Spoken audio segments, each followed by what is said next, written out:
മലയാളം അക്ഷരമാലയിലെ അതിമനോഹരമായ ഒരു അക്ഷരം ഓ.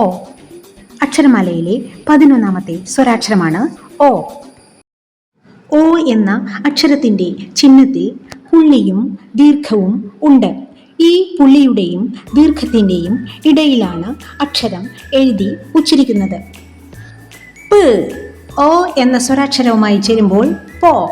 ക് ഓ എന്ന സ്വരാക്ഷരവുമായി ചേരുമ്പോൾ കോ.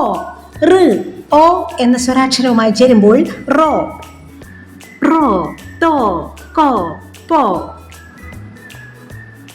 കോ വെച്ചുള്ള വാക്ക് കൊട്ടി, തോ വെച്ചുള്ള ഒരു വാക്ക് തൊട്ടി, റോ വെച്ചുള്ള ഒരു വാക്ക് റൊട്ടി. ഇഷ്ടമായെങ്കിൽ കൂട്ടുകൂടാനും ഇഷ്ടം ചേർക്കാനും പകർന്നു നൽകാനും മറക്കല്ലേ. കോ കൊടുത്തു, തോ തൊടുത്തു,